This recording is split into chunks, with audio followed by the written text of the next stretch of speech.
അമൃതേച്ചി ഒരു കുറ്റവും ചെയ്തിട്ടില്ല. അത് നിങ്ങൾ പറഞ്ഞാ പോരല്ലോ. പിന്നെ സാറാണോ അത് സ്വയം അങ്ങ് തീരുമാനിക്കുന്നത്? തീരുമാനിച്ചതും പറഞ്ഞതും ചെയ്തതും ഒന്നും ഞാനല്ല, നിങ്ങളുടെ ചേച്ചി തന്നെ. സ്വന്തം അച്ഛനെ കൊന്ന കുറ്റം അമൃത സമ്മതിച്ചു.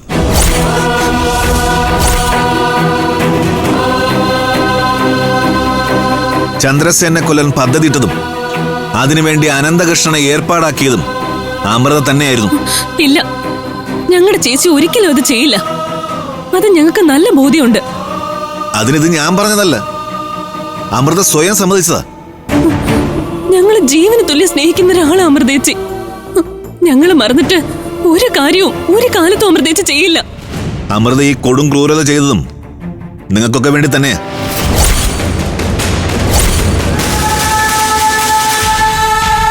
ഏതൊരു ക്രൈമിനും പിന്നിൽ ഒരു മോട്ടീവ് ഉണ്ടാവും. എന്നുവെച്ചാ കുറ്റവാളി ആ കുറ്റകൃത്യം ചെയ്യാനുള്ള കാരണം. അത് കണ്ടെത്താനായാൽ ഏത് കുറ്റകൃത്യവും തെളിയിക്കാൻ എളുപ്പമാ. അമൃതയുടെ കാര്യത്തിലും സ്വന്തം അച്ഛന്റെ കൊലപാതകത്തിലുള്ള മോട്ടീവ് ഞങ്ങൾക്ക് വ്യക്തമായി കഴിഞ്ഞു. സാർ എന്താ പറഞ്ഞു വരുന്നേ? അമൃതേച്ചിക്ക് ഞങ്ങളുടെ അച്ഛനെ കൊല്ലാൻ എന്ത് മോട്ടീവാ ഉണ്ടായിരുന്നത്? അതൊക്കെ പറയേണ്ടത് ഞാൻ പറഞ്ഞോളാം. അമൃതേച്ചി ഒരു ഉറുമ്പിനും പോലും നോവിക്കാത്ത പാവമാണ് സർ. അങ്ങനെയുള്ള ഒരാൾക്ക് എങ്ങനെ സ്വന്തം അച്ഛനെ കൊല്ലാൻ കഴിയും? അത് ചെയ്തിട്ട് ചേച്ചിക്ക് എന്ത് കിട്ടാനാ? അത് പോയിന്റ്. ആ ചോദ്യത്തിന് ഉത്തരം ഞാൻ പറഞ്ഞുതരാം.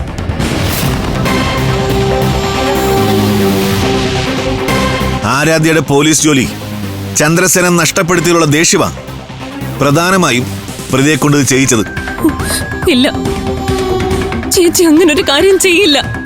പാവ അമൃതേച്ചിയെ തല്ലി ചതച്ച് ഇതൊക്കെ സമ്മതിപ്പിച്ചതാ നിങ്ങള്. പോലീസുകാരെ നിങ്ങൾ വല്ലാതെ തെറ്റിദ്ധരിച്ചിട്ടുണ്ട്. ഈ പറഞ്ഞ പോലെ തല്ലിയും ശാരീരികമായി ഉപദ്രവിച്ചും കുറ്റം തെളിച്ചിരുന്ന കാലമൊക്കെ പണ്ടേ കഴിഞ്ഞു.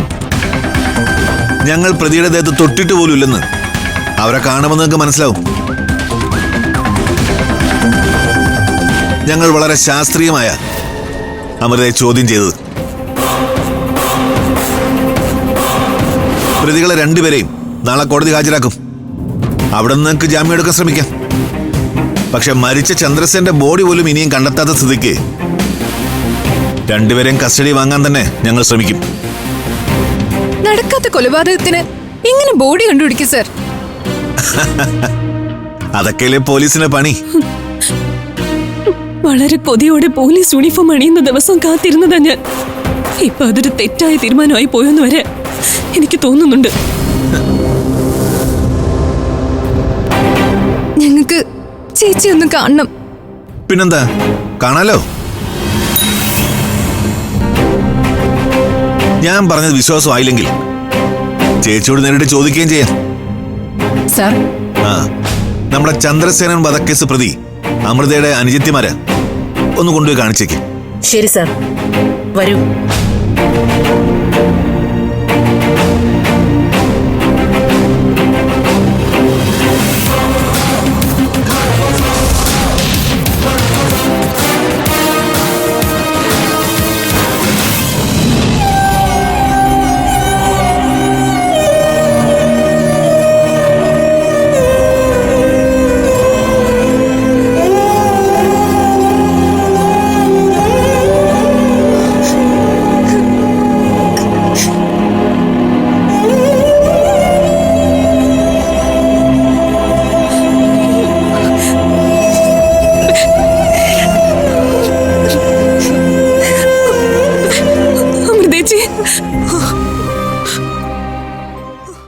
ഫ്ലവേഴ്സ് സ്മാർട്ട് ഷോ ഫെബ്രുവരി 15 ശനിയാഴ്ച ആരംഭിക്കുന്നു.